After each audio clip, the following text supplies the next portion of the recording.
അയ്യേ വലത്തെ കയ്യിലിട്ട് തിന്നടാ. എങ്ങോട്ട് പോണേ? കളിക്കാൻ. ഈ ഡ്രസ് ഇട്ടുണ്ടാ? മുടിയൊക്കെ ഇരിക്കണൊക്കെ ഡ്രസ് മാറിയിട്ട് മുടിയിലിട്ട് പോടാ. അയ്യേ ഈ ചെക്കൈ തോർത്തെടുത്ത് മൂക്കടച്ച ചെക്കാണ്. ഇനി ഏതെങ്കിലും ഒരു തോർത്തെടുത്ത് നീ മാത്രമായിട്ട് ഉപയോഗിച്ചോ? അമ്മേ എനിക്ക് ആപ്പിളിങ്ങും വേണം. ആപ്പിളമ്മ മോനെ തന്നതാണല്ലോ, വേറെ ഇല്ല. മോ ഇത് വേണേ കഴിച്ചോ. അയ്യേ അമ്മ കടിച്ചതല്ലേ, എനിക്ക് വേണ്ട. കിട്ടിയില്ലേ? നന്നായുള്ളൂ. എന്നാലും ഞാൻ അവന്റെ അമ്മയല്ലേ, ഞാൻ കടിച്ചത് തിന്നാൻ അവന് അറപ്പ് തോന്നണോ? ഇത് നീ തന്നെ അവനെ കൊണ്ട് പറയിപ്പിച്ചതാ.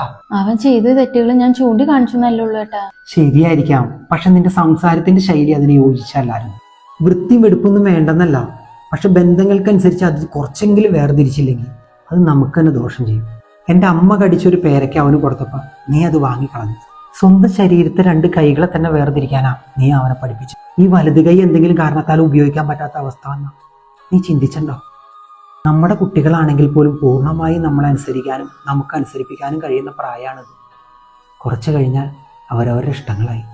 ദേഹത്ത് കുറച്ച് ചെളിയാവുന്ന ഒരു ചെറിയ കാര്യം പോലും അറപ്പായി തോന്നുന്ന മക്കൾക്ക് മറ്റുള്ളവരെ സഹായിക്കാനുള്ള ഒരു മനസ്ഥിതി ഉണ്ടാവില്ല.